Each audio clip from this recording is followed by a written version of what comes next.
Welcome to Being Curious podcast show with Counselling Reflections, a podcast where we dive deep into the human experience, uncovering stories of resilience and triumph. We are proudly supported by Moskin, a UK-based skincare line infused with sea moss. Thank you, Manaji, for agreeing to talk with me on Being Curious with Counselling Reflections. I feel truly blessed. I know that we were trying to work out the times because you're not here in the UK. So can you let people know where you are? Okay, Cornetta.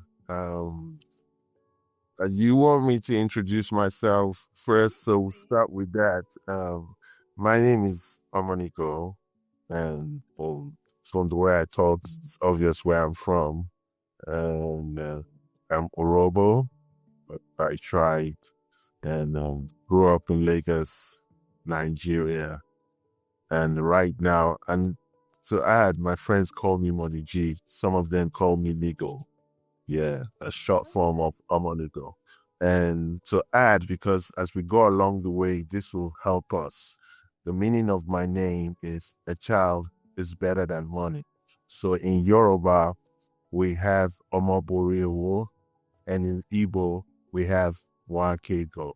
Yeah. So right now, I'm in Los Angeles, California, in the United States. Do you know the thing that I really love when I speak to fellow Nigerians from all over the world is that when you know your name, so I am British born, but from the Caribbean, and I don't know my name. So when I had a DNA, I am like 50% or sub 50, more likely to be 50% Nigerian.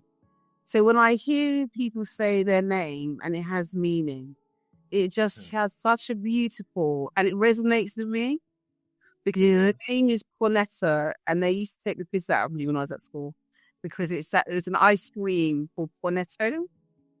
Cool. So the fact that you have a beautiful name, Thank you. it's a really. How did you end up in the States? How did you end up in Los Angeles? Because I'm aware that you spent some time in Malaysia. Yes, I did. I spent quite a while in Malaysia. What happened was that creatively, I felt exhausted and had this total block that I felt that I couldn't be creative anymore. I still have it right now. I'm trying to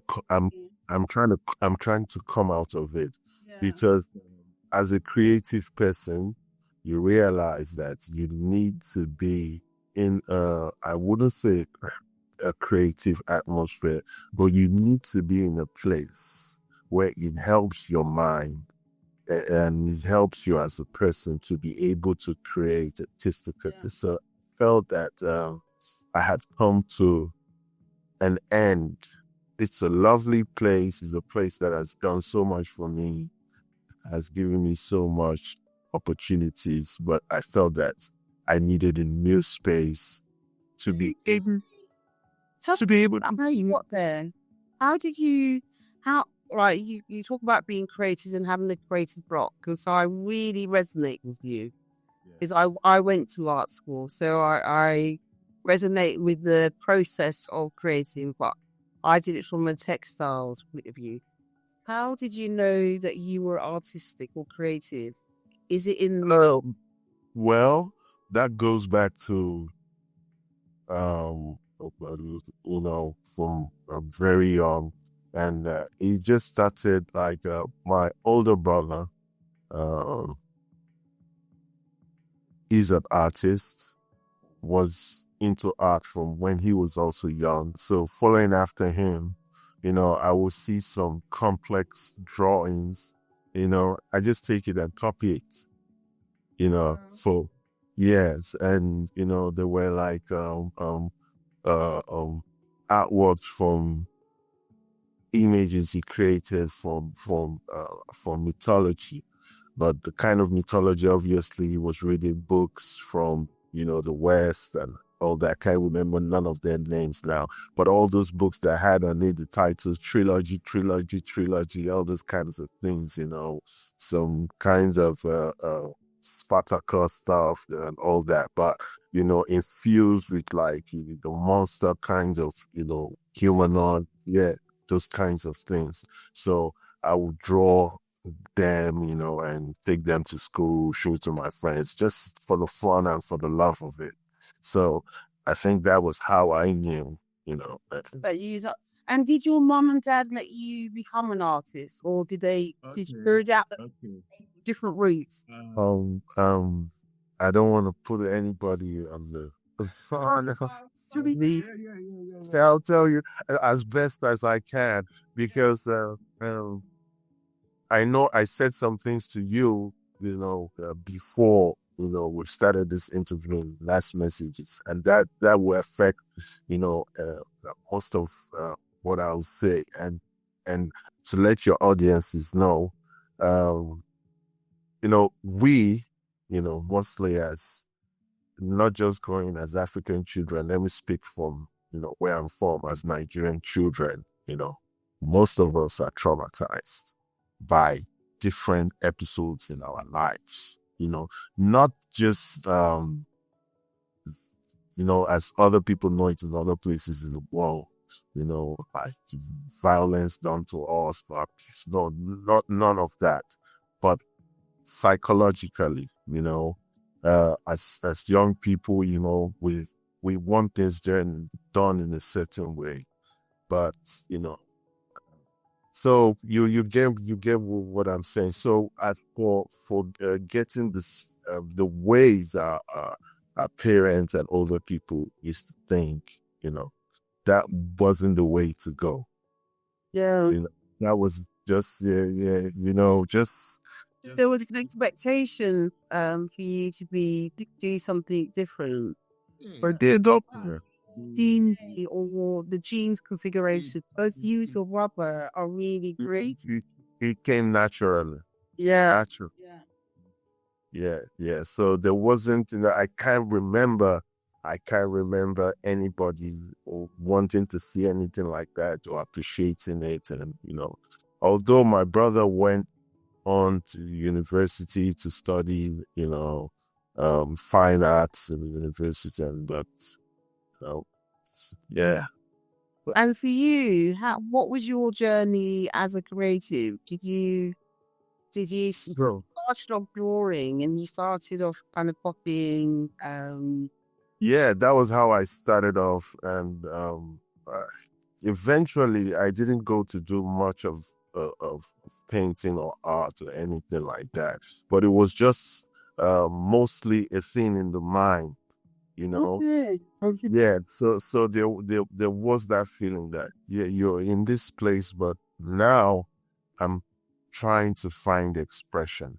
Yeah. To express. So what were your early jobs like then? What did you do before you became, a photographer and established as a creative? What was your certain jobs? No. So talking about jobs. My job was just to be a young guy and enjoy my life. That sounds like a really good life. Yeah, because of course, these are one of the things that I often speak about, with my friends, like the way we were prepared, to take on future, on life that will come later on. There was always this thing with us that life will be easy, Yeah,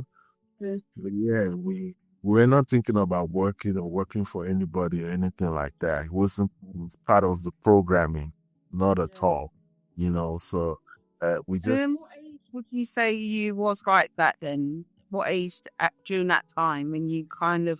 It sounds like you were quite free, slightly anti-establishment in some ways, not wanting to go down the conventional path. Well, don't even go too far saying anti-establishment. Well, anti everything,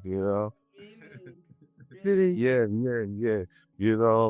We're just, but that was just trying to find expression. So, I'm yeah, knuckle-headed, stubborn, and so now you ask a question, and I don't want to go into numbers and those kinds of details, but what I can tell you was, yeah, young, young, restless. So whatever age you want to frame that with, yeah, that's fine.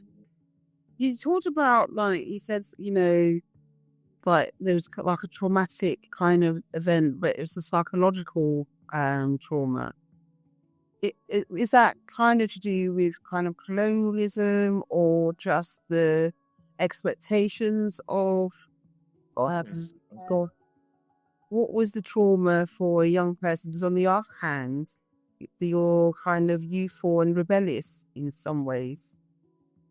Okay. I know I try to put away, talking about violence, but it seemed to be, the part of norm. If you didn't go to boarding school, but if you were in boarding school or anything like that, it was normal for people who were your seniors, in the area where we lived there, even though we were not into that kind of lifestyle, you had to be into it a bit, so everywhere you had to do a little bit of, violence to get away or to get on top. You know what I mean? So, of course, that had an effect. And also the way of thinking and most especially the things you see on the daily when you go out in the streets. If you're someone who has heart, you have feelings for humanity. When you're in the house, life is totally different. But when you go outside, it's a totally different picture. So for me, I couldn't understand why we always had food and sometimes food to waste. But when I go outside, I see people who are hungry and not kinds of things that are happening now I can imagine. But for me, I could see these things back then.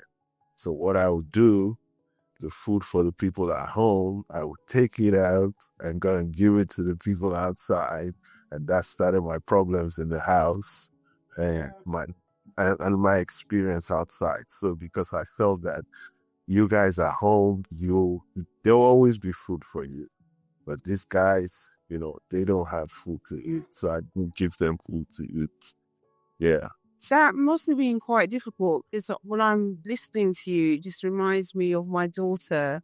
One day she came home from school and she said, "Mum, I didn't realise we lived in the ghetto." And I said, "No, the ghetto might be outside, but in this home there is different expectations." Absolutely. And it was really interesting because I think she was probably around 14.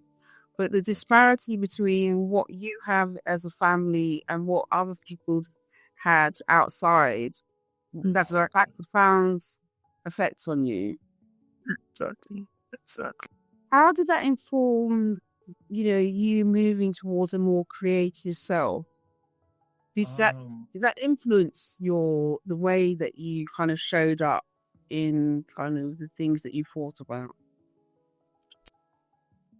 Okay, I'll let you make the connection, but this is, I think, one of the things that I would say, creative wise, that I was really, really into, and that came naturally to me, was being a storyteller. And when I say storyteller, I could keep people engaged.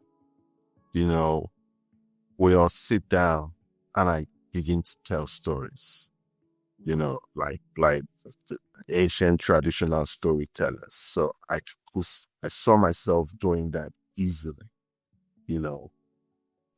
and surprisingly, I'm also a shy person. Yeah. Oh, that's interesting. So through the storytelling, you became much more extrovert then. Exactly. In that moment. Yeah. In that moment, once I start to tell the stories, then I become that storyteller. But outside of that, I can keep to myself, stay to, you get what I'm saying? So being a storyteller, and like I said, it came naturally, but also you had something to tell people. And most of the things you had to tell people were things that happened to you or things that you witnessed, right? And now some of those things are so amazing. And funnily, I cannot remember them all now. Yeah. But at the time, they were so amazing that it was hard for people to believe them. And that had a profound effect on me. And I was thinking, why is it difficult for people to understand these simple things? Why would I want to lie? Of course, we know some people, even at that time, I knew people who would create stories out of nothing, but I was not one of them. And it hurt me that someone would think that I'm lying about something that I experienced. You're telling people about your lived experience, but yet people felt it was not about the gift experience, about things that I witnessed or I experienced. Yeah. And it was hard for them to believe. So then this got me thinking, how about if I had a way to prove, to show that these things that I saw were real, or the things that I experienced. And that was how photography started coming into my life. So that is so interesting. So you had a set of experiences that were so profound for you. Yeah. But when you was telling other people, they didn't believe it. They couldn't. Yeah, simple. He's like, oh, God, you're lying. You're making up stories. Oh, whoa, So you used the camera initially to become a photographer to evidence your experience. Exactly. So if I saw something, I quickly take a picture of it. So then, how do I get a camera? And the only camera that I could see around then was a point and shoot. I think it was a Canon camera that belonged to my sister. So my older sister. So I took the camera by force. Forcefully. So you took the camera by force and you just went out there and documented. Yeah. So I took that camera and it became mine. And this started an addiction. So, of course, at that time, as a young person, so many interesting things we could do with money. But every little change that I got, I now use them to buy film. Right? Did you process your film? How did you learn to do the old basics? Okay, that came later on. So that's why there's a story to it. So I started to go out and buy films and take them to the lab. We had labs that, one was owned by my friend's father, who it wasn't far from where I lived in Ikeja, Island Avenue. And there was another in we call the place Opebi, Lagos. So that was Phototech, and the other one was Uncle Eagle Photos. He had been in the business for a very long time. So that was where I used to go to develop the film rolls and print them in that lab. And it cost me a lot. It was expensive back then, and I don't know. I think now, I don't know how it is now. We don't use that, that medium anymore, as we used to do back then. So it cost me a lot, and some people began to notice. And one thing I discovered quickly before I go too far, right, was that now I'm taking pictures. But you see, to be able to capture things unfolding in the moment is difficult.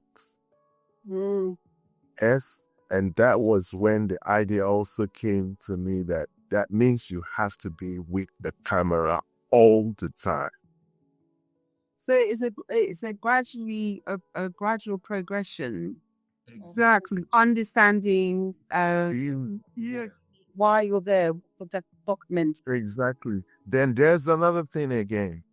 There are some things that you end up witnessing, and even though you have a camera in your hand, you're like, no, I can't take this. For example, there was once I can't remember, but you see, I seen pictures also. So I can't remember what happened before or after, but I remember this picture. Somewhere in a busy street, there was a bridge. I call it Opebi Bridge. There was a young girl. She was naked. And from her head, she was shaved, no hair, and bare naked. And I think she had a little bit of mud on the body. And she looked like she was in a trance, like, she didn't know, had been hypnotized or something like that. And she was there, in the middle of the streets. And I had my cameras in my hand like this. And I was like, no, this is not a picture I want to take, because I also have heart, So, and so many other instances like that. But there's some that might have been worse than that. Like, still, I had to take them. For example, there was this incident. Then I had moved up, we're going to come back down, we'll go up and down, back and forth. So I had a camera in my hand. This was a video camera then that I used to carry everywhere with me. And the next thing I hear is, ole, ole, ole, Tiff. And I know your family, because living in the Caribbean and everywhere, I know in Haiti, stuff like this happen. I think I've watched it videos, stuff like that. So you hear, thief, thief, thief, thief, and they were chasing some guy, and allegedly you're supposed to be an armed robber, so maybe from the scene of the crime, he was being pursued, to the area where, I heard the sounds, and it caught my attention. It was like, I need to know how this is going to end. So I hung around. The guy was caught. I think one other one, there were two of them. The other guy escaped, and this guy was caught. And before you know what's happening, a mob grew instantly, and they started using all kinds of instruments, to wreak havoc on his person. And I watched as it was happening. And this is part of the trauma that I'm talking about. And you want to speak to save this person's life, even though he's a thief. There's no proof right here that he stole anything, right? But they're killing this guy right in front of you, and you want to speak, but you can't say a thing, because there's that feeling in their eyes that are around, looking around for anybody who's an accomplice. So if you say anything, it's like you're part of criminals, and you'll be put in the same situation. So you're there, you want to speak, you also have fear and dread at the same time, seeing what's unfolding. And somebody takes their time to go off to a gas station to go buy petrol. And some other people go looking for used tires they can find. Come back with the petrol, used tires, wrapped, like they say, wrap the tire around the person, pour petrol, set it on fire. And all this was happening beside me. There was a little kid who was there, standing just beside me and watching the whole thing. And I recorded it. I didn't record the whole thing, but I recorded when the burning started. And that must be so traumatic. Even I saw that you shared, and I can see psychological in counselling about trauma. It hits you in so many ways. I can't even begin to fathom what it must be like to actually have those images imprinted. It's like there would be nothing that you could have done, because this is about surviving your own life, isn't it? And then to have a young person, a young child by your side witnessing that. What did you do with the images? You collected, Okay, so you rented on the streets. Okay, so now we have to go back again, to the origin. So I started all this just for the love of it, because I had a reason to get into it. But once I was into it, it started taking a life of its own, and it became a passion, an obsession, whatever you want to call it. So I just did it for the love of it. I collected these images, and anytime I had an opportunity to show somebody who wanted to see, but that rarely came, so I just did it for the love of it, for myself. And the images and negative and the files began to pile up, into this heap. And then someday, my older brother, the same one I talked about, so he was the major instrument, that the creation used to direct me, to give me direction. Yeah. So he began to realize that you were really serious about your crafts in Europe, and the way that you documented, and he could see. Yeah, he could see that, because what I was just using a point and shoot camera, right? The one I told you about that I got for my sister, And I hope you gave it back to your sister. Yeah, I don't think, I can't remember anymore. I don't think that. Yeah. I'll remind her about it someday. So yeah. So now my brother recognizes this, and he calls you and he says, I see you have this talent, this things in photography, and I think you should take it to the next level. So this is when the support came, and it was real, right? And I'm grateful and I'm thankful for it today. So my brother, by this time, I can't remember exactly now, he had become a lecturer, in the school, Yabatech. Yes, I think so. So he'd come across some of the people in this world, as teachers, lecturers, senior artists, and all that. So he told me, he says he would like to introduce me to somebody, that could help me. So he introduced me to at the time, a famous photographer who was very well academy, some photography, there's something. He was trained. He was a big guy, John photography.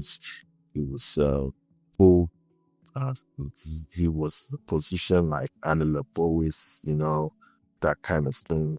He was the big guy, one of 2, 3, 4 big guys in photography at the time. His name was Don Barber. So my brother introduced me to him, and then I did a quick workshop course with him, an introduction to photography. So that was an introduction to black and white photography, and the whole thing, and also the practical side of things, how to develop the film. So now we get to this part, how to develop the film and how to make a print. Yeah, that was another process that, till now, I still would love to have a dark room. Yeah, a dark room. To do this thing. I went to art college, and so part of my degree had to do photography, but I was so rubbish. But I liked the process of black and white photography. Yeah.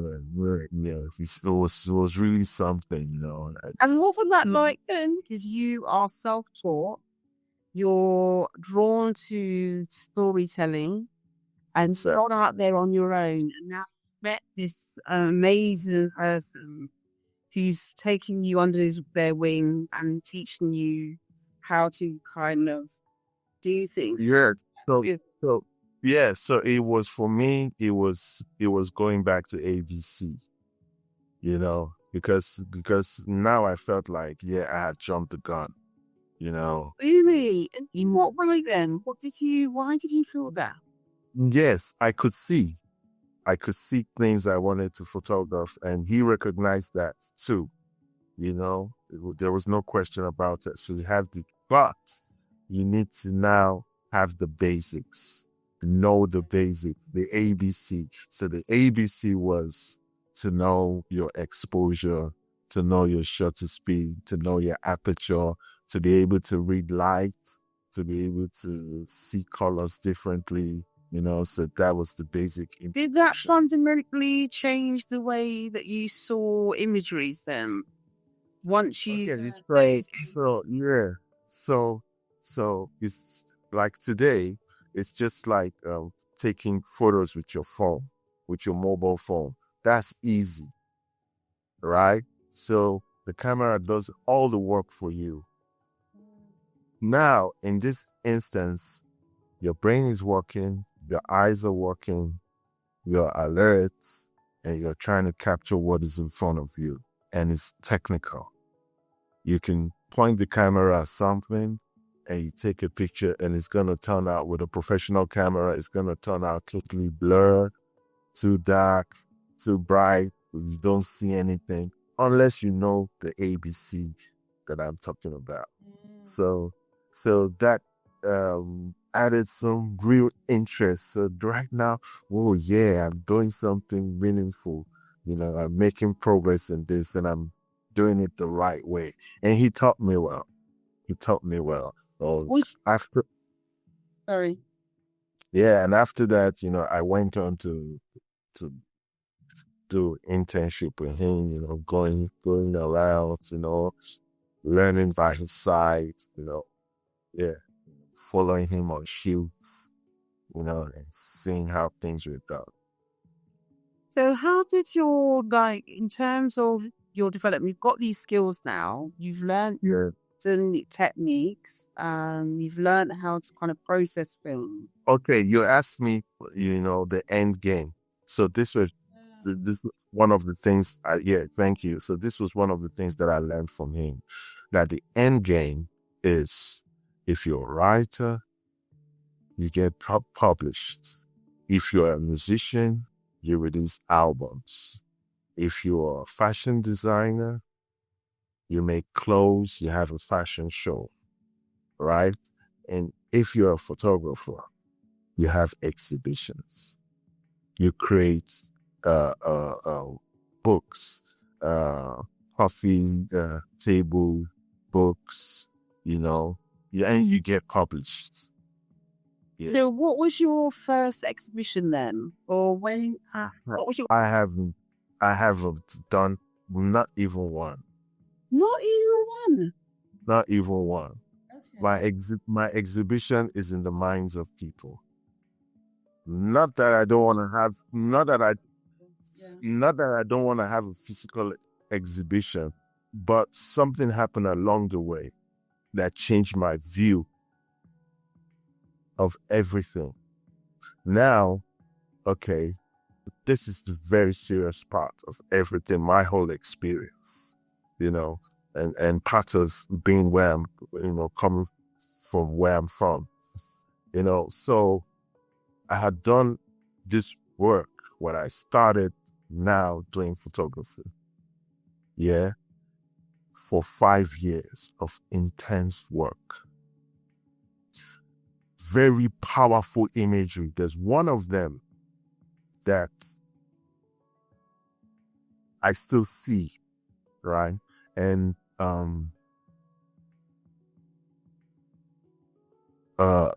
back then, and I think now, but it's changed.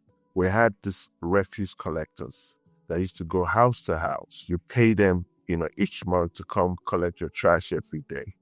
So there's one particular guy or two people who will cover an area.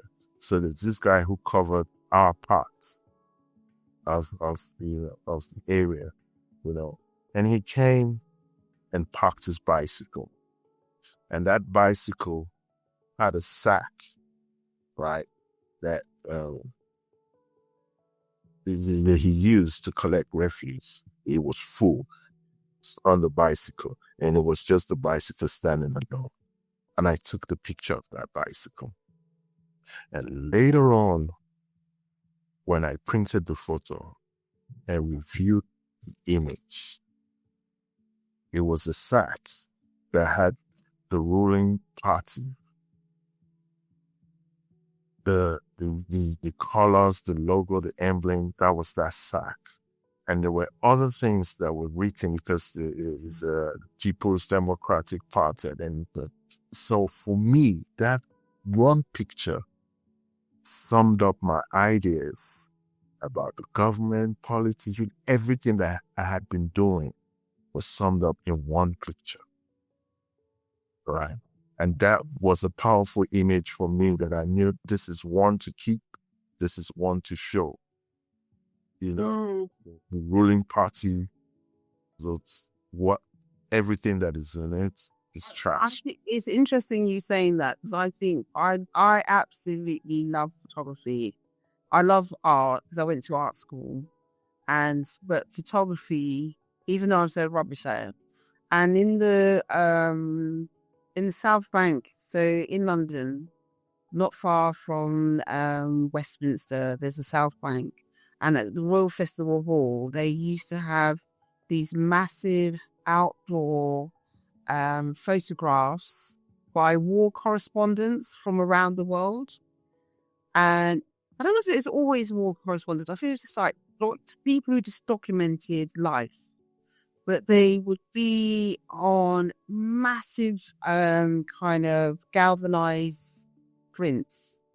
So you could see them. And when you kind of walk through them, they would be really quite moving. And sometimes it would be people in them, but sometimes it just would be buildings or graffiti or just something that just kind of transported you into a place.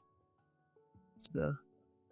So I absolutely can see that. I can understand that. One of my favorite pictures that I take is of an empty chair. When I first did my practice as a therapist, that I had this empty chair, an old-fashioned wooden chair in an empty space, but just waiting for a client to sit down. So I can see.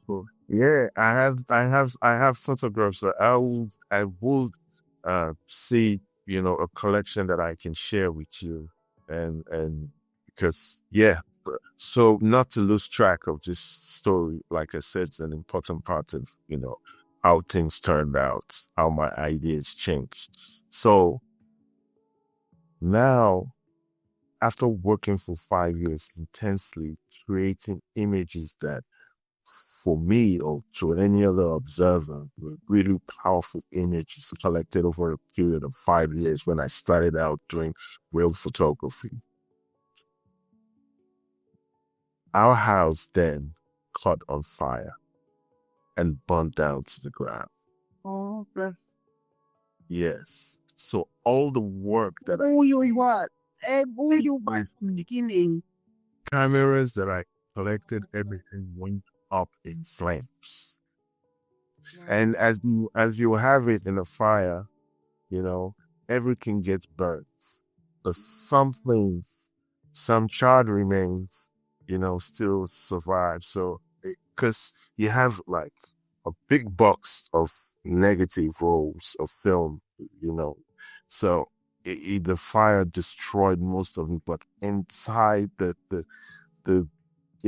some part of it survived, even though it was kind of melted. So I had some of it salvaged, but it, destroyed.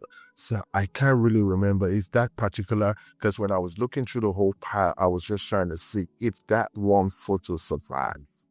But today I can't remember if it did. But the ones that did survive, I don't know if I took them along with me to Malaysia or left them back to Nigeria. It must be so devastating. Exactly. So You waited to your heart. You just telling me. So that's why you go with that. So that's one of the major traumas.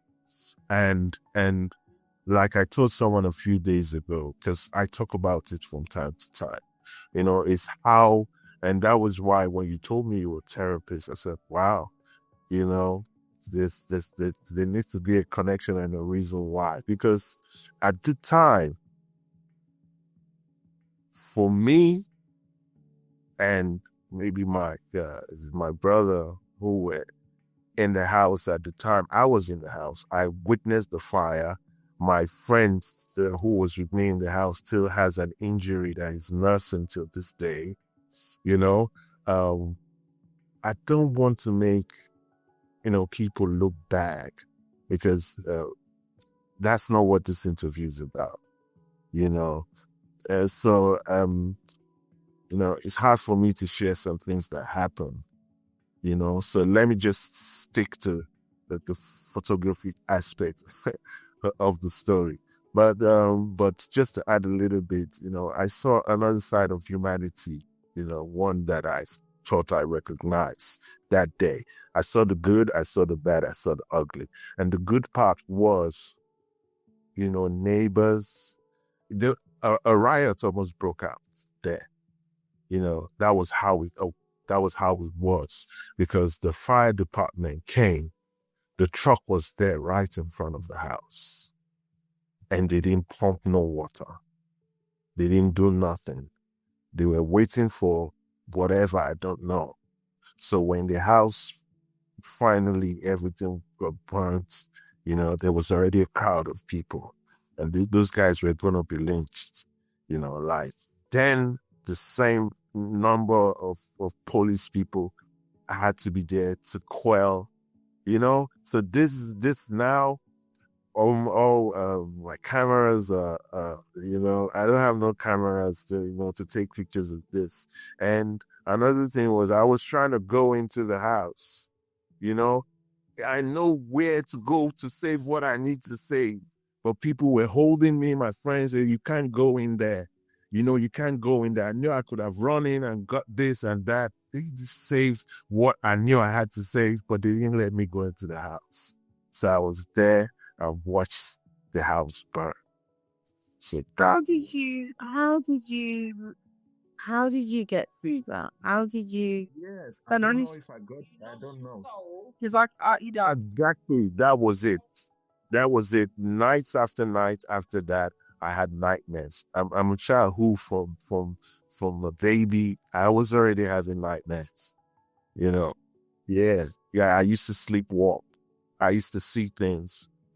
So imagine someone like that having this experience. So everything was escalated, everyone, neighbors, everyone could hear me speaking, shouting, screaming at night. Yeah. So did it take you want to? Is that how you end up going? Yeah. So what happened was, then I said to myself, I have to work and carry on with life in a way that it cannot be materialistic anymore. You get me? Because I knew I had done the work that I did in those 5 years could have lasted me. If I stopped after those 5 years, it could have lasted me a lifetime. That was how much work that I did, but it all went up in flames. And I was like, so what is the way forward? I felt like I couldn't take another picture again. I felt everything. Yeah, I felt everything. How am I going to be able to get the kinds of, because as the years go by, your energy goes down. The intensity of the work, an example, as someone who knows about photography, when I started taking pictures, all right, what the Don Baba and other people noticed was that I was a living tripod. So very prolific, just on it, just wanting. Yeah. Well, a living tripod simply means there are shots, there are pictures that you have to take, right? Like when you take them, you have to be very still. You have to master a certain art of the way you breathe to be still for about 4 or 5 seconds so that you can capture that picture, which has to be a slow shutter speed, but yet tech sharp. I could do that. But, I went through some things in my life where those ones, I'm taking photos that my hands are like this, shaking like someone who has Parkinson's. It's gone down now because I'm trying to take better, take better care of myself now, and just, you can tell now How did you move forward? Because yes. So that's what so that's what I'm gonna get to. So so that's like I said, before this happened, right? I was preparing for my first exhibition. Now the problem was this: from all those images I had, how do I choose the best to exhibit? It was a mad process, and I knew I couldn't do it without help, because I tried and no way. The pictures were just too many. The images were so much, and there was no way. To take me years to take the best, maybe 30, 40 that I was going to blow up, or 50 or 60, 100, even 300, even 500. They were just... Someone helped you, do you think? Was it or too close? When you do. So that was the process that I was in. So I was looking for help from Don Baba, from my brother, from people who could help me. Okay, so they wanted me to do the first calling, to get it to a certain number, and maybe they'll help. They couldn't help with the many, but even at that, the numbers were still high. So that was what I was working on before the fire came. Yeah, so you understand how the blow was. Do you know what? I can't even imagine to witness and experience a fire in this with your own personal belongings and people around you being affected. But as someone who's creative and all your life work, 5 years of intensive, and that you're at a point where you're going to show your work to others, I can't even fathom that, because I know that when you're in the zone of work and being a creative, nothing matters, nothing counts. I'm not a creative anymore, but I used to eat, live and breathe work. I would daydream. There won't be, so I can imagine if you were very prolific, you had all this work, where would you start? How would you move forward and be? Yeah, so at the end of the day, I had to keep on. So we see, I'm a storyteller, but now this is the hard part of telling stories. You get to miss some parts. So let me go back a little bit. I told you that I eventually, how I started, because we skipped that part, So after I got the training from Don Baba, I needed to get a camera, right? A professional camera. And that's when, like I said, the real support came. So it was my mom who gave me the cash. Oh. And said, go get yourself a camera, So eventually I got the support for photography. And I got myself my first DSLR. It was a Canon 200D, and that was how I started. And then how did it feel to take your first shots from that camera that your mom gave you the money for, and also first after the experience that you've had? It's difficult to put it in words, but of course it was good. I was happy. I was living in a world of my own. Now, when I had the point and shoot camera, like it was old, but now this time I had a real gun because it was heavy, wasn't light, Yeah. So yeah, it was good, and I created some wonderful images with it, and it got destroyed in the fire because I started collecting cameras, the old 4x5, 4x7 cameras, the Mamiya, the Rolleiflex, any of all the stuff that came my way, I bought them. So at the time the fire happened, I think I must have had 6, 7 or more Canons. Yeah. Collector's item. So now moving forward, I had to move forward. I had to go past that. It was just. But how did you get past that? Because sometimes. Yeah, that's what I'm saying. It was. It things to do, isn't it? Yeah. So it was a lesson that there's a difference between the physical and the spirit. The spiritual is substantial and something that lives in you, in the mind. So then it came to me, if I create for people, create for their minds, create for their feelings, they have something that will live with them and they would not forget easily, and it cannot be destroyed by fire.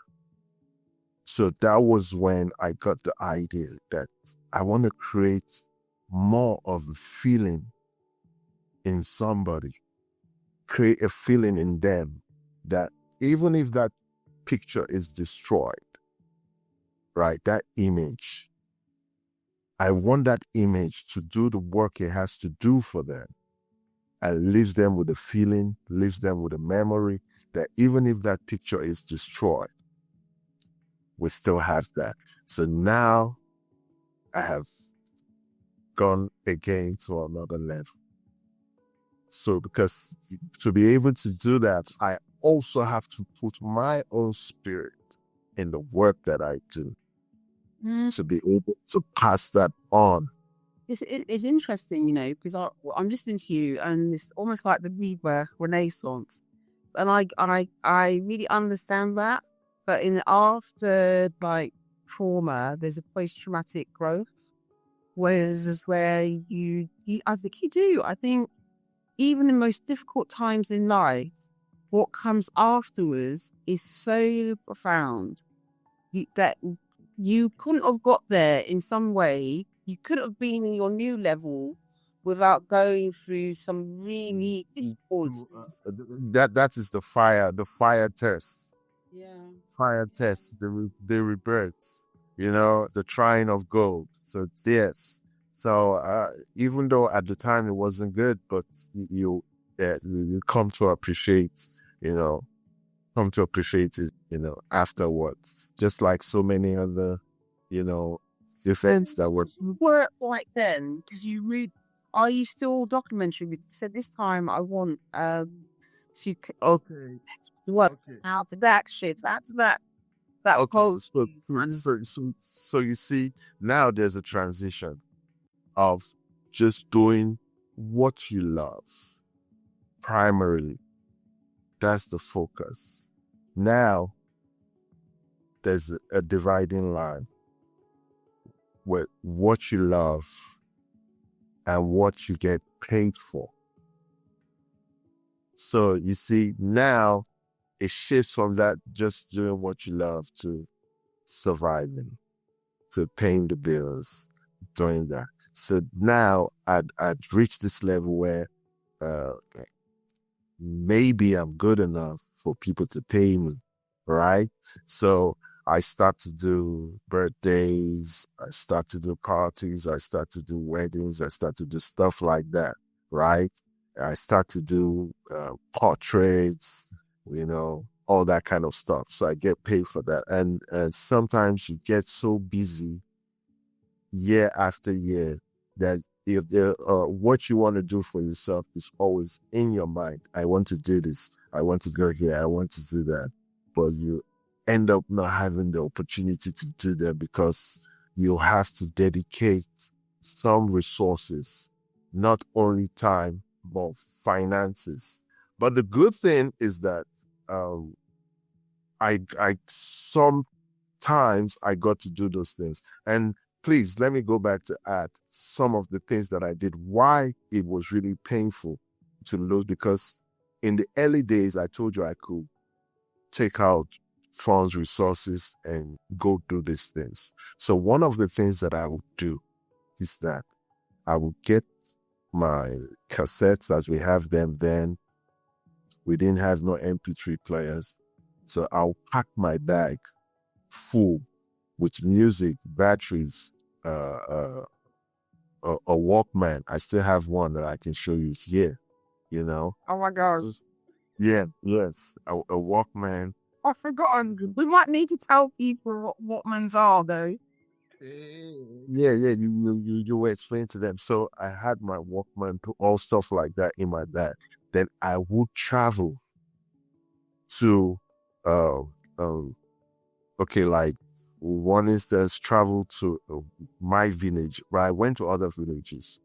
Just go somewhere I didn't know, and I'll go into their forests alone. And sometimes I'll fall asleep inside the forest and just have that confidence that I'm a child of the earth. I have no fear. I fall asleep. So I had some really crazy pictures of trees. I have one picture that I survived up until today. Let me quickly show you that one. You understand what I'm talking about. Yeah, this one I think survived the fire, and I scanned it. I scanned the image. So I think I'll show you just one. So I will go into the forest, trees, whatever, landscape, all kinds of things. So I had some big photographs that when you look at them, the first thing that comes to your mind is keep spiritual. You see the environment to even be in that place. So that was how it was. I go on trips like that alone, go on exploration. You see these Fulani people, I know you must have heard about the Boko Haram, all kinds of things. I used to meet these people in the forest. There was once I came across these people in the forest, and they all, the women weren't screaming because, of course, they're not wearing no clothes. So they're screaming, and they all run away, right? Go into the houses, and the men come out. We can't speak they don't speak no English. I don't speak their language, but we communicate with feelings, right? And I sit down with these people. They give me food. I feel like crying right now as I say this. This is part of the trauma. So this is the beauty that I experienced, the love, the kindness, something very, very deep, So I ate with these people. They prepared food for me. By this time, the women ran in. They came back, putting on. They were covered now, but with their traditional clothes, the kinds of clothes they wear, and I took photos of them. took photos of the whole family, everybody, little girls, just beautiful people, but now these days you hear what's happening. So all this, the kinds of things that are lost in fire. But How did you kind of, in terms of like your work has changed, and it feels like you're deeply connected to just your environment, nature, but also a piece with yourself. It's interesting. I'm listening to you today, but you remind me of my brother who's going to the Amazon, and he's on a spiritual journey.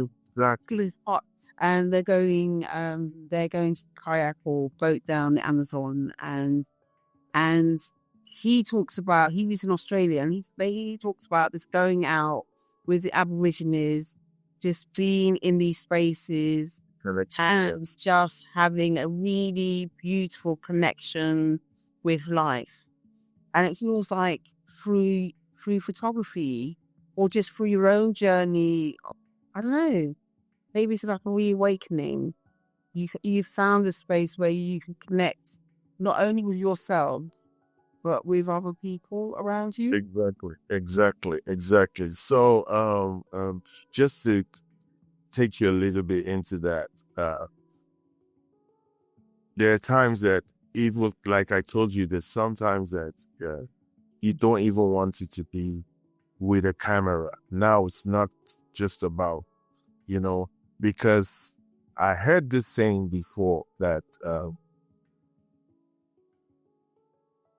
from the Oriental people, that when you become a master, it's like a master swordsman, right? Or whatever, using master archer or any of those kinds of things, that you get to the point where you don't even need a weapon, your weapon, to do the same things that you could do with the weapon. I think in probably Western terms, we call it flow. When you're connected, you're at one with the craft. Exactly. So I think I got to a point where I felt that, the camera is external, and what is internal is my eyes, my brain, my mind, and I am the camera. I have become the camera, right? So there are times where I don't want any distraction, because now the camera actually becomes a distraction. It's blocking your face, blocking your eyes, the things that you are missing. So you are just focused on one thing, right? So I ask you then, I want to ask you, it's really interesting, because it's really interesting, because one of the interesting things I find that in modern society, that everyone has the phone, and we shoot and we look, but we're not connected to our environment around. So we're not seeing. Exactly. You're missing so much. It's not barriers then. Okay, so just to give you a better understanding of this concept that we're speaking about, you're in an event, right? And so much is unfolding in the moment, right? So either you're doing this with a video camera or a still camera. So when you're taking a picture right there, what you see in front of you, at the same time, you're looking around to see what is unfolding around you, right? So that's why you need that energy. That's what I was talking about, having that energy of youth, that as this is unfolding, you're getting that. Need the energy of you. I think it might be. No. What I'm talking about, the physical aspect. Yeah. Because as your mind is working, you need that energy. Like, there are times that I finish a job, an event, and 3 days after, my whole body is sore. Yeah, like that. So I was just trying to illustrate, when there's so much going around you and you're focused on just one. I find it as maturity. The reason why I kind of say Is it about? Yeah, I get you. I get you. There's another thing. I know where you're going to. So this is it. All right. There's another level that you get to, and you that maturity that you speak of.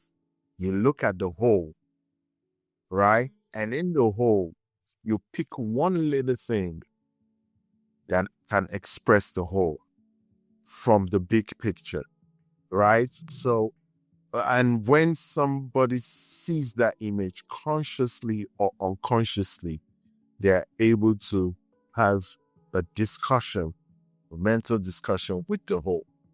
I don't know if it's about age either in some ways, because I think there are young people who are old, who have the wisdom, who are walking this earth, and they've been here time and time before and just get it.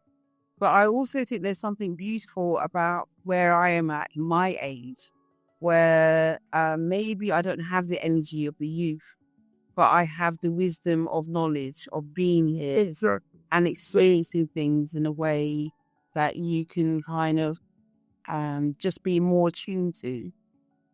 And I think there's so many ways to show up in this world, so many ways to kind of feel. But I think it's really exciting if you have that creative mind, whether it's baking a cake, whether it's singing, whether it's photography, whether it's designing, whether it's, I don't know, building. When you're in tune with what you're doing, there's something really beautiful and tangible, I think. So I'm trying not to forget the image that I promised to. Oh my goodness. Hold on. Sorry, I have to slow down a bit, but I have to look for this image. Oh my goodness.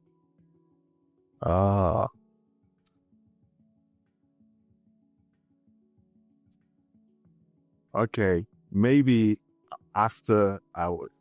maybe because I wanted to show here just one image. So maybe if it's okay, just give me maybe a few minutes to search for this image, because it's I don't think it's nice we just keep talking and not show even just one image to give. Shall I pause and then you can show me?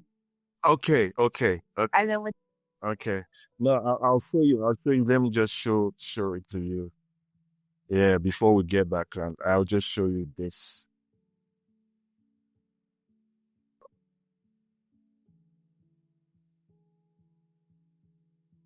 Okay, so you see, this one was in Malaysia. This one was in Malaysia, but this two, I have the original file somewhere. It's a full picture, And is it This one came from that collection that I told you about. Oh wow! It's like a beautiful tree, isn't it? Kind of branch, leaning shades. Exactly. What color is it in? Is it in black and white? Then is it? Yeah, it was in black and white. Oh. It was in black and white. So you have a little stream there. There's water in the background, and I saw just this branch. Yeah, but it's a fuller picture like this. This is this is in Malaysia. Well, how did you get to Malaysia then? Did you get to Malaysia because you a photographer or? Okay, no. I'll tell you the story quickly. So, that's your guy in Malaysia. Yeah, that's one of my good friends. Wow. So let me just take you through a series of images, but all these images were mostly created in Malaysia, right? All these images created in Malaysia. How did you get them? Why? Yeah, I'm going to tell you that quickly. Okay. Let me see. Let me go through a few interesting photos. Yeah. Okay. So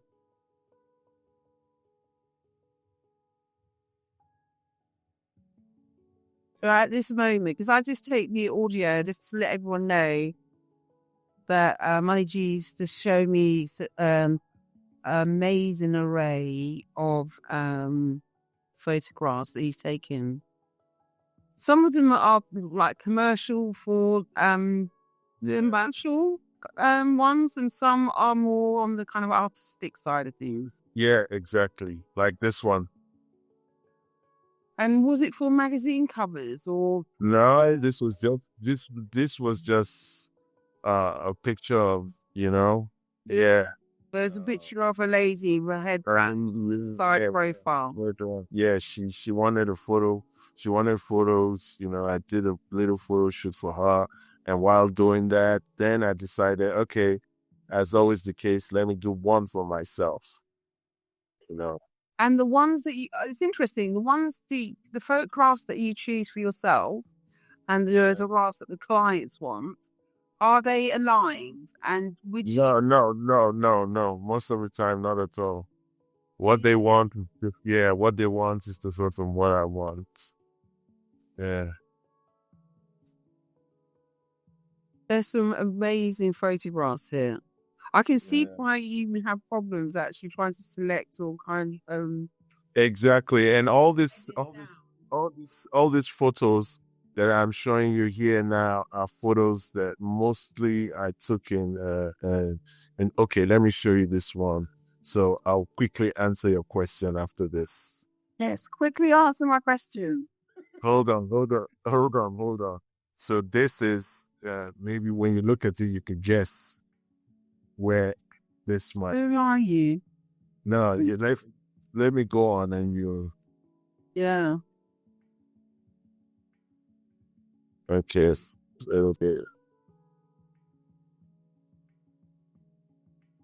What country are you in? Yeah, hold on. Don't rush.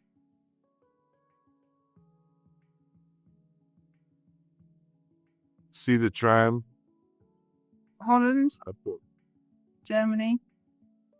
Good, very close. You got it. That's why I say you'll be able to guess right. Okay, that was Switzerland. Okay. Yeah. Okay. So, back to where we're at. A lot of young people in Nigeria, even as we speak, we have this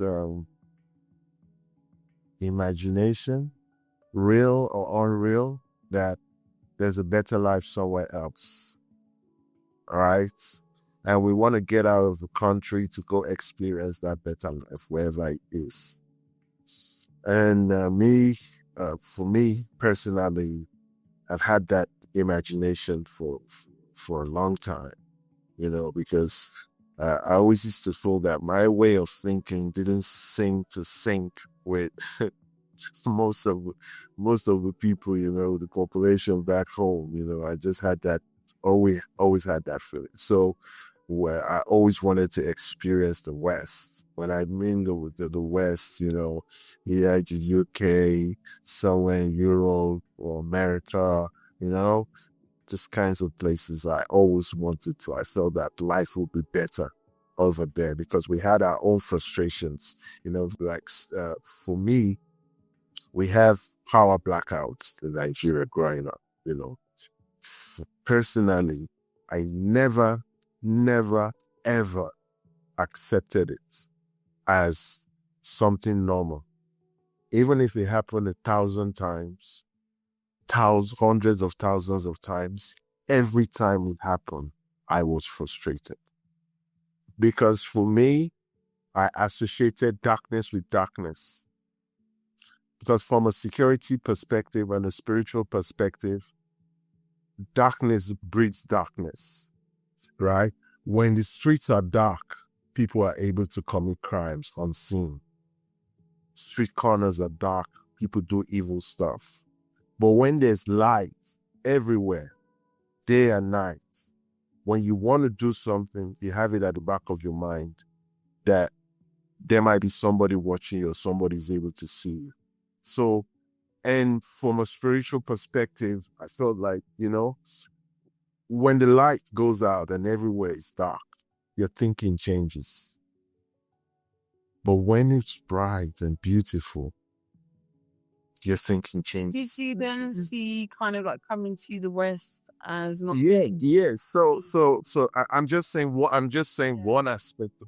aspect of it. So I was someone who didn't take, I didn't want to live in that situation because I knew we could do better than that. It was possible to have electricity 24/7 because in 1898, before electricity was installed in London or in Germany, electricity was already installed in Lagos, Nigeria, as we have it today.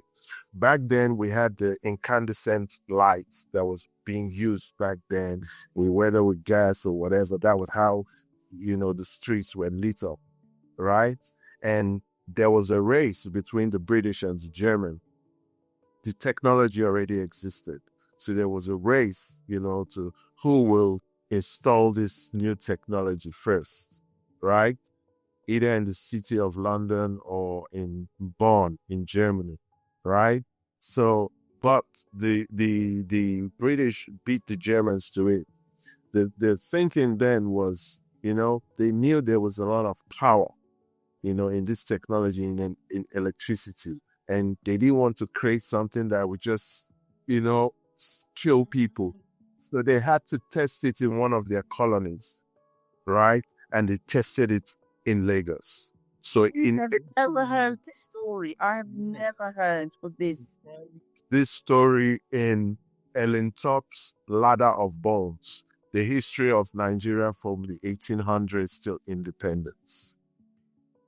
It's interesting, isn't it? That actually we live in different parts of the world, and we have stories that other parts of the world know about ourselves. Yes.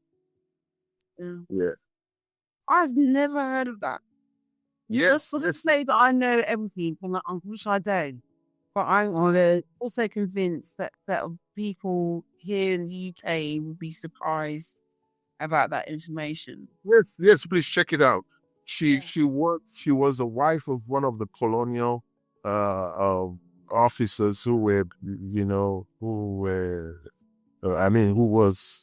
assigned to that part of the world. So she kept her diaries. She wrote about the people. She wrote about what was happening. So it's Ellen Top, Ladder of Bones. That's the book. Yeah. I know. So I suppose moving on, really mindful of the time, but also kind of just thinking about you have arrived in Europe. So no. I didn't arrive. No. So I'm I'm a storyteller. I can easily just answer your questions. Boom. But then listen to answer questions. But I suppose that on this mic will have to balance. Where is the balance it to? All right, why this the story gone? Yeah, like someone asked me once. Somebody asked me this question. The one of the things again about, how did you get into photography? And because I have some stories that are not so fancy, and I could tell you those ones privately. Yes, I've been arrested in the airport in Nigeria for taking photos. Yeah, I have been almost sent to prison, for taking photos. That's the revolutionary aspect of what I do and what I, went on to become, a rebel. Yeah, because, it became a tool also for my rebellion. Yes. So, since the story you're interested in is my sojourn to Malaysia. So that happened because I wanted to leave the country and go on, to Europe, to America, to wherever. And since it wasn't coming as quick as I wanted, I had a brother, who was in that part of the world. And he told me, oh, why don't you come over here and see how it's like? So I was like, why not? So that was supposed to be, maybe I'm just going to be there for a minute, see how it is and still go to the places that I wanted to go to, right? But when I went there, 1 year became 2 years, and I spent quite some time in that part of the world, and speaking about trauma, because we grew up hip hop, American, even though we're in our own part of the world. So being in Asia, I discovered quickly that this is a different place. This is a different place. So then I couldn't watch, anything from America, like the music videos. That I stayed out of all of them, because each time I watched it, it was like, I have to put my mind in this place where I am and, make of what I have around me. So I had to get. Why did Malaysia accept you as an African man? Okay, so the Right. acceptance is something like I can't really speak of, because I don't know, I can't remember in my spirit in any way if I was accepted. But amongst the Africans, because we have our own African population, those are the people who accepted me. Those are the people with whom I explored, my photography with. Yeah, so we had our own Nigerian community, African community, and a little bit of the locals. Yeah, so that was it. And I was the first. There's a little debate that there was one guy who was, there before me, but he wasn't doing things the way that I was doing. He would, the normal, as we know, photographers in Nigeria, you take a photo, you have the photo, go print it out and come, give it, to people to give you a little, some change. So, when people around me knew that I was a photographer, I was encouraged to do that, so I just like back in Nigeria, I went quickly, we still had the rolls, so I got the rolls, I took pictures, and printed them and, tried to sell them. I'm like, this is definitely not me. So up until today, I still have a bunch of photos in my storage, that I ended up not giving to anybody, for the photos that I taken. I'm like, So, do you think that? So you had to be, because I can imagine Malaysia being so beautiful, so different in some ways. Yes. So, in terms of creativity, was it the same conversation? Was it different, or was it work then? No, not at all. Not at all. Not at all. In the aspect of cultures, imagery, costumes, yes, beautifully so. I don't see. I have to go deep into my collections to be able to see to show you.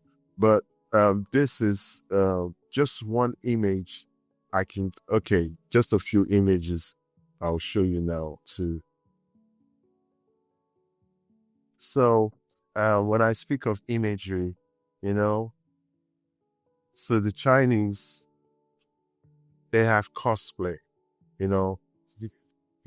costumes like this. So it has stuff like this.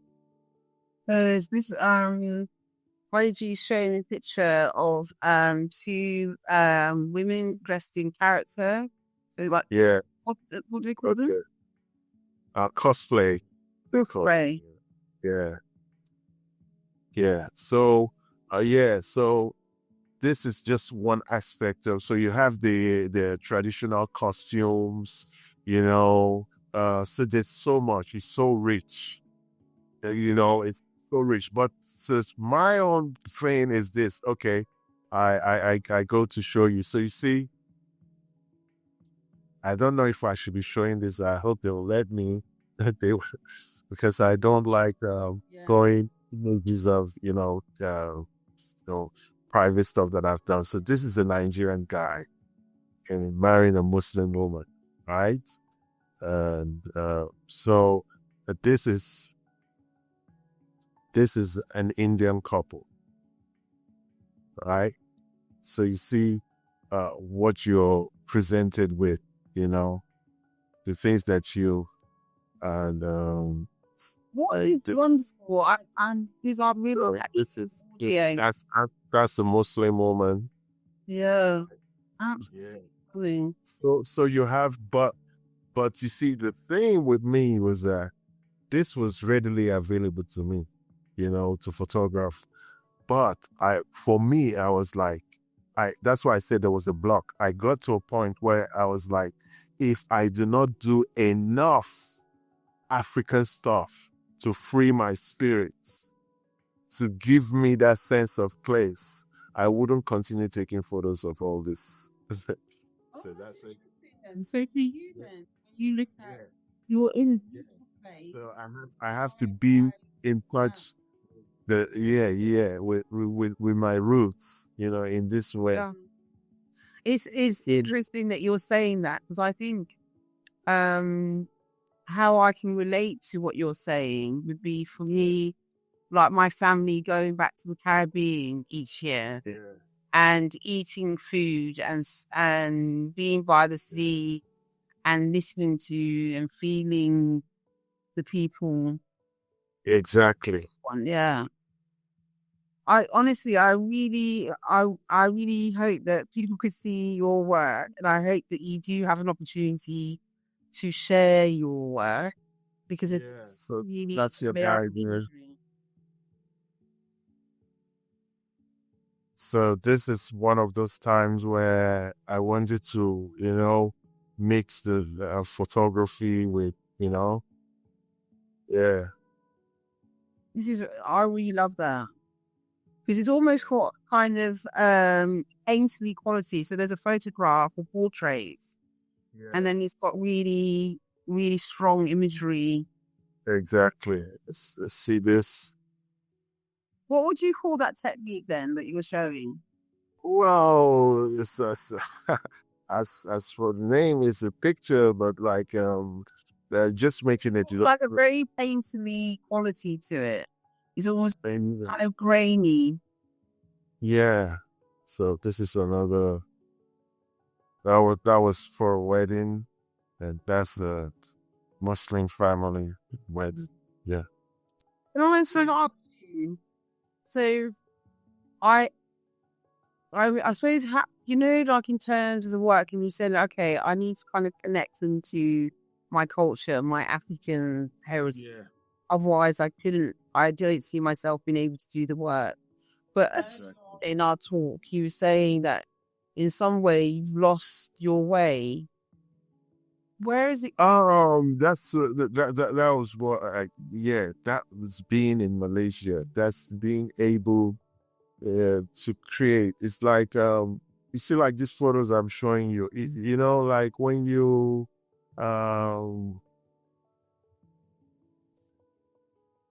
hold on. So you see, that's me there, so I was doing a lot of other stuff, not just photography, so generally I want to be able to continue to explore, and maybe it was in mind. Do you think life gets in the way? Because I think, Yes, before I became, absolutely, life gets in the way. Because I get that. absolutely. There is a That's balance the to be thing. had as well. Exactly. And that was why, I put it in this way, that because in the past, I have a little story, always a story. I have a little story just to help you to understand. In Malaysia, I used to live with some of my housemates whom I used to live with. Everybody loves football, and they have their allegiance to one team or the other in the European League. So the guys that I live with were all fans of Chelsea, right? And because of that, I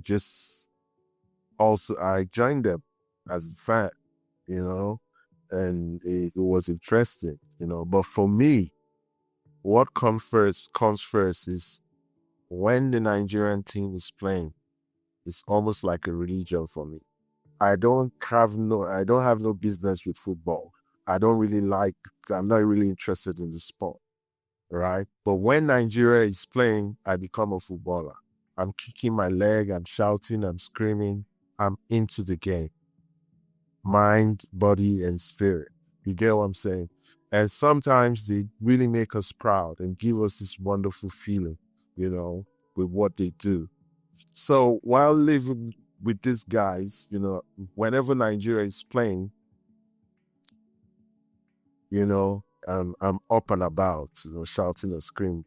And they want you to watch the game in their own way, to shut up, to the quiet, not jump up, not say anything, because you're making them more tense and whatever, according to them, But the game is there on TV. I'm just expressing myself the way I know how to as a human being, my excitement, my, the whole tension and everything. It's real, I'm just expressing myself the way I know how to. But it became a problem, right? And because of that, there was tension. And also it affected my watching the Chelsea games too. I reacted in that way. It almost became natural when I got into something. So, these guys didn't like it, and like I said, we had some tensions because of it. And I just decided, I said, I'm not gonna, keep up with this anymore. I can use my time and do other stuff. So whenever a game is on, even though it hurt me, I will go and stay in my room and not watch the game and be away. And my interest in football just went dead. But still, whenever Nigeria is playing, you can count on me. I'm going to want to do. So, yeah. So this time when I stayed in the room, I was like, I need to do something with my time. And then I had one of the most wonderful times, painting. Because now I could quiet my mind. I was the only one in my room quiet, and I painted. I did some painting. So just like you said, life gets in the way. I've not been able to do that. And it's a very long time after that. But guess what? Right now, before January, I would have done, because now I'm buying I just printed the reference image. I'm going to buy paint in a few days. I'm going to buy canvas. I want to paint, again. As you can see. Interesting, isn't it? Sometimes I wonder, creativity. Yes, so you can tell that. Yeah, so like a lot of the ancient people before us have said, art is just a form of expression of what is in there. So it doesn't matter if it's photography, if it's painting, if it's singing, if it's the spoken word. Absolutely. We just want to express ourselves, and if we cannot express ourselves, then we feel ourselves dying. So that's what I kind of wanted to explain, that I was not able to express myself, the way I want to. And I felt that I needed a new space. I've been in one place for so long because I feel not that I just want to be jumping up and down, but I feel like a traveler, in my spirit. I want to experience new places. I want to experience other people, so yeah, just to say how. You know what? I could talk to you all day, but it's quite late at night here in the UK. And I feel very privileged listening to you. I think there are some things that I need to process after speaking with you, because I think in terms of what you talked about, your life at the beginning and the experiences that you kind of had And just even like going through that much trauma and coming out the other side of it. And there's a balance to be had, isn't there, in terms of creativity? I think creativity ebbs and flows. But I used to paint. I don't paint anymore. And my background's in textiles. But I think you can find creativity in all spaces. And so for me, it's like making things, in terms of like making contents, having conversations. It's my way of still. It's all part of it. Yes. Same thing. I agree with you. And I just want to thank you. I honestly really enjoyed this conversation. And I really love if it's possible for you to kind of just show some people, the selection, so we can just use as a way of showing your work, because I think there are times where you're showing me things and they can't see. Okay. And I would really love them to have an essence of. Okay, so would you like me to send them to you, or how would you want to do it? Please send them to me and then we can edit them in. But I want to know, how can people find you? I know you're in the States now, but if they wanted to buy your work, or if they wanted to commission you to do something, how can people find you? Okay, so I'm on Instagram, and apart from Instagram, and because like a little story, I don't want to keep you up too late anymore, So just like the fire, I got into this point in time where, it's all about social media. You have to be here, you have to do this, you have to put this number of images all the time. So, like everyone who wants to be successful in what they're doing, they get seen. I went along, I followed this route. But at the end of the day, after doing all that, I was like, not, there are some things that does not work for everybody. And I felt that it wasn't working for me. I think I'm on a more spiritual side of things. What is mine is what is mine. I'm not interested to be seen everywhere, but if I'm seen by one person who I'm able to have that feeling that I told you about, that is unforgettable, that is memorable, then I have done something that's worth doing. Yeah. So I'm not too much of a social media person as is now, but you can find me on Instagram, right? And What is your name on Instagram? on Instagram, my name is Wantakere, which is the name that I'm known with in Malaysia. And that's another story on its own. Yeah, you see, so there's one story after another story after another story. So just to quickly give you that one quickly. So my name is Amoniko, which I told you before is a child better than money. So there was a time that I needed to create an account because I wasn't in a good place at that point in time. And I got in touch with an old friend of mine who, not exactly friend, but I would consider as a friend, someone who I grew up with.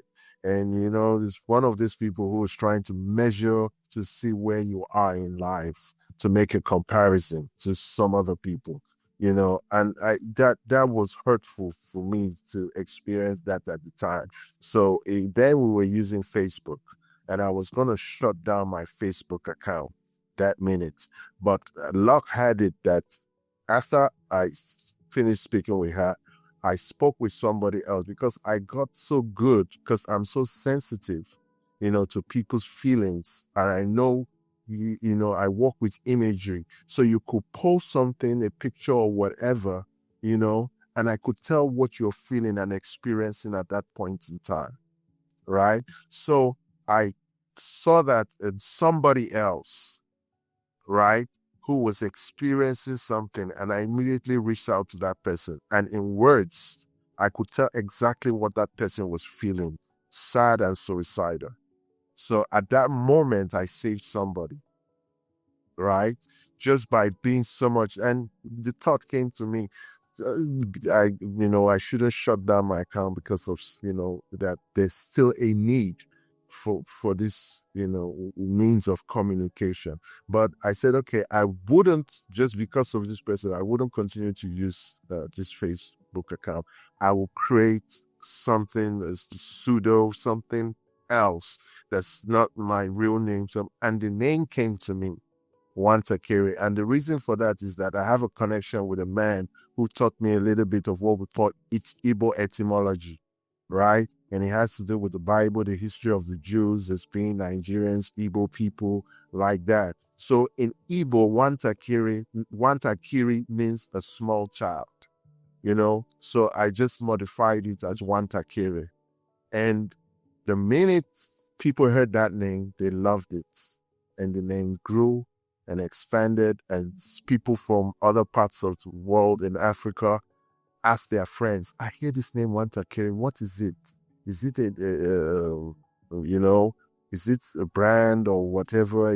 What is it? I just hear this name. It's a photographer in Malaysia. Yeah. So that's the name Wantakere, Wanta, Wanta, then space Kere. But if you put it as one word, it will still show you the same guy. My G. Connector. Thank you very much. You're welcome too. Thank you too. I'm so glad. It's a wonderful opportunity talking to you. I feel so blessed coming into this, exchange that we had, this conversation. I thought, what do I say? Do I plan? But as is always the case, when you plan, it becomes unnatural. I said, I'm not going to think anything. I'm not going to plan. I'm not going to, plan what to say. I'm just going to go with the flow, and we get, wherever we are going. Yeah. So I'll be happy you reach somewhere. And thank you too.